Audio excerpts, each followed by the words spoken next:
नमस्कार प्यारे साथियों। आज की वीडियो बनानी नहीं थी, लेकिन जो भारतीय जात पात पार्टी है उसने भट्ठा बिठा दिया बालका का।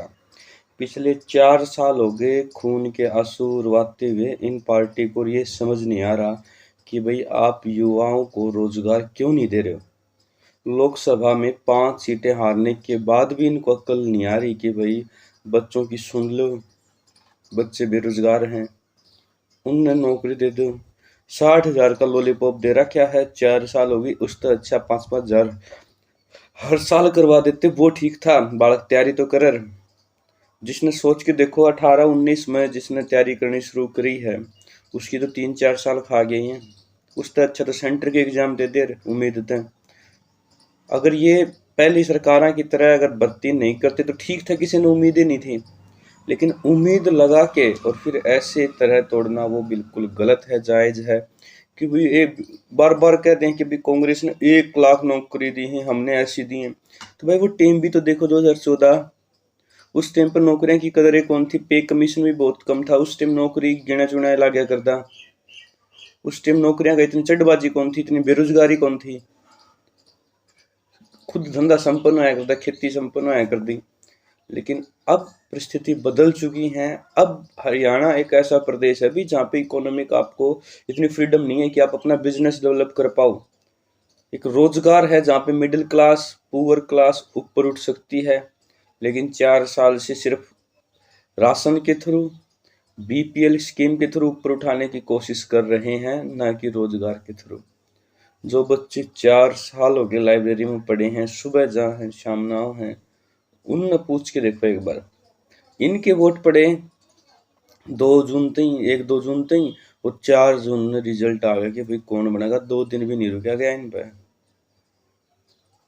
अगर वो है जबरती के कोर्ट में चल जाए भाई इलेक्शन कमीशन वाले कि भाई इलेक्शन फेयर नहीं हुए हैं वोट, भाई इलेक्शन कमीशन कोर्ट में चला जाए, 1 साल बाद रिजल्ट आवे इनका फिर,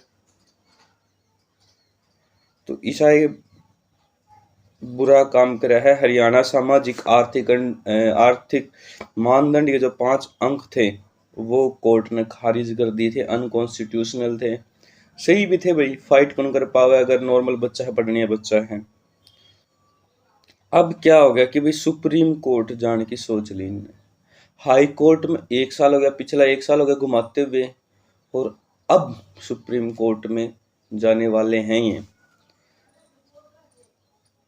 तो अब एडवोकेट जनरल जी हैं हमारे बलदेव महाराजन, उनका जो इंटरव्यू था उनसे पूछा गया कि भाई क्या हाईकोर्ट फैसले के बाद अगला कदम क्या है। हमारी अपील तैयार हो चुकी है, हम सुप्रीम कोर्ट में अपील दायर करेंगे। अभी उसकी छुट्टियां चल रही हैं, तो जैसे ही सीनियर एडवोकेट उपलब्ध होगा हम उनसे बात करेंगे, मतलब सुप्रीम कोर्ट में जाएंगे। क्या अपील छुट्टियों में दायर कर सकते हैं? अगर सीनियर एडवोकेट पहले उपलब्ध हो गए तो छुट्टियों में भी अपील दायर कर देंगे। इसका मतलब यह है कि हाई कोर्ट में रिव्यू दायर नहीं होगी, सुप्रीम कोर्ट से ही अपील दायर होगी। जी हाँ दोस्तों, एडवोकेट रविंद्र ढुल जी ने बताया था कि आप रिव्यू पिटीशन दायर कीजिए, वहां पे 20 ग्रुप्स की जो भर्ती है उनको बचाया जा सकता है। हाँ, रिव्यू दायर करेंगे, रिव्यू दायर नहीं करेंगे सुप्रीम कोर्ट में ही जाएंगे, मतलब फिर supreme court court court court फंसा दी जमा बिल्कुल भर्ती। अपील का क्या ग्राउंड है, तो बताया कि हरियाणा सरकार की प्रशंसा भी हुई थी कि वे डबल बेंच के फैसले को डबल बेंच नहीं पलट सकती। अगर फैसला पलटना है तो बड़ी बेंच 3 जजों की बेंच के साथ सुनवाई होनी चाहिए थी। इसे नई खंडपीठ भी 2 जजों की थी, जिसने पहले खंडपीठ के फैसले को पलट दिया। 3 जज ही पलट सके भाई, 2 कौन पलटे। हाई कोर्ट की नई डबल बेंच ने आर्थिक मानदंडों को संविधान का उल्लंघन मानकर उनको असंविधान करार दिया था। सुप्रीम कोर्ट में फिर कैसे राहत मिलने की। हमने डबल बेंच के पिछले डबल बेंच का फैसला सुनाना था, पिछली डबल बेंच ने इसे संविधान का उल्लंघन नहीं माना था, तो नई डबल बेंच ने हमारी दलील का तो जिक्र किया, परंतु उससे न सहमति जताई और न असहमति जताई, इसलिए अपील में इस बिंदु का भी शामिल किया गया है।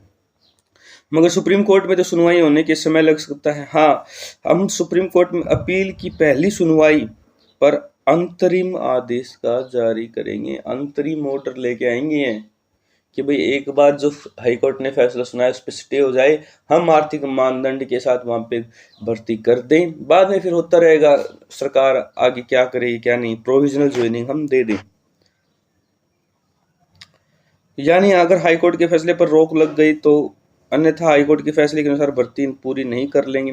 अगर सुप्रीम कोर्ट से पहली सुनवाई पर हाईकोर्ट के फैसले पर रोक लग जाती तो ग्रुप सी और ग्रुप डी जो बकाया पदों का रिजल्ट रहता है उन पदों का रिजल्ट घोषित कर दिया जाएगा। अगर रोक नहीं लगती तो हाईकोर्ट के फैसले को लागू करते हुए ग्रुप सी और ग्रुप डी के बकाया पदों का रिजल्ट घोषित कर दिया जाएगा। शेष पदों की भर्ती प्रक्रिया पूरी कर ली जाएगी। अब इनका मानना यह है कि हम सुप्रीम कोर्ट जाएंगे, फर्स्ट अपील में सब कुछ ले आएंगे। ठीक है, क्या बताएं इनकी सेटिंग होगी, क्या करेंगे ये। तब तक भर्ती प्रक्रिया रुकी रहेगी। सुप्रीम कोर्ट में पहली सुनवाई और पहले अंतरिम आदेश का तो इंतजार करना होगा, तब तक भर्ती प्रक्रिया यथास्थिति में रहेगी। ठीक है भाई, जो पहले नियुक्त हो चुके हैं उन पर कोई प्रभाव तो पड़ेगा। 6 महीने का समय दे रखा है कोर्ट ने, जैसे हमें पता है। सामाजिक आर्थिक मानदंड के अंक शामिल नहीं है।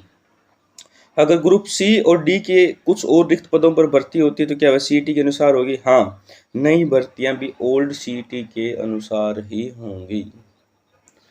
तो भाई देख लो बिंत के उम्मीद है, आपने तो समस्त बार है भाई, इतना दुखी कर दिए बालक। टीजीटी के लाले हो, डी के लाले हो, 56 सब कुछ परेशान कर दिया इन्होंने, त्रस्त कर दिया।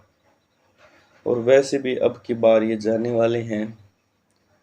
पहले नारा चला था कि आने वाले हैं अच्छे दिन, आने वाले हैं, अब इनके अच्छे दिन जाने वाले हैं। तो चलिए खैर क्या करें, अब देखते हैं क्या रहता है आगे। मिलते हैं नेक्स्ट वीडियो में, तब तक अपना ख्याल ही रखें। अगर पढ़ाई हो पा रही है तो पढ़ाई करते रहें कुछ, और तो क्या इलाज है। चलो मिलते हैं नेक्स्ट टाइम, धन्यवाद।